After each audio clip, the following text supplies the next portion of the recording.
அஸ்ஸலாமு அலைக்கும். இன்னைக்கு புதன்கிழமை மதியம் தான் வீடியோ எடுக்க ஆரம்பித்தேன். இந்த முட்டை கொழுக்கட்டை பண்ணனால என்னோட ப்ரெஷர் குக்கர் வீணாக போச்சுங்க. மூடவும் முடியல, மூடுனா ஏறும், லீக்கே ஆக மாட்டேங்குது. இப்படியே போனால் வெடிச்சிரும்னு பயந்துக்கிட்டு நான் சும்மா தான் வச்சுருக்கேன். எல்லா காயும் போட்டு சாம்பார் தான் வைக்க போகிறேன்.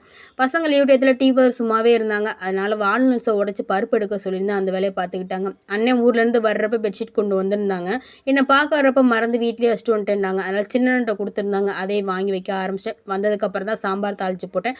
பசங்களும் பருப்பு எடுத்து வச்சுட்டாங்க. அதையும் பாக்ஸில் எடுத்து போட்டேன். வீட்டில் மல்லித்தொழில் இருந்துச்சு. இன்றைக்கி சாம்பார் சாதத்துக்கு மல்லித்தொழில் தான் வச்சு சாப்பிட்டோம்.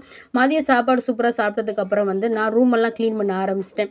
பாப்பா பாத்திரம் எடுத்து வைக்க சொல்லியிருந்தேன். அவள் கொஞ்சம் ஏடா கூடமாக எடுத்து வச்சுருந்தா. அது எல்லாத்தையுமே சரி பண்ணிவிட்டு ஈவினிங் டீயை போட்டு 2 பேத்துக்குமே கொடுத்து மதர்சாவுக்கு அனுப்பிட்டேன். அவங்க போனதுக்கப்புறம் தான் பெட்ஷீட் ஓப்பன் பண்ணி பார்த்தேன். அதுக்குள்ளே அத்தெல்லாம் வச்சுருந்தாங்க. உண்மையிலே ரொம்ப சாஃப்டாக சூப்பராக இருந்துச்சு. அண்ணனுக்கு தான் தேங்க்ஸ் சொல்லணும். சரி, ரொம்ப நாள் ஆச்சு வாக்கிங்கை ஸ்டார்ட் பண்ணணும்னு சொல்லிட்டு ஊர்னிக்கு போய் குப்பையெல்லாம் கொட்டிட்டேன். இவ்வளோ மழை பெஞ்சாலும் அந்தளவுக்கு தண்ணிலாம் இல்லை. என்னோட வேலையை ஸ்டார்ட் பண்ண ஆரம்பிச்சேன்.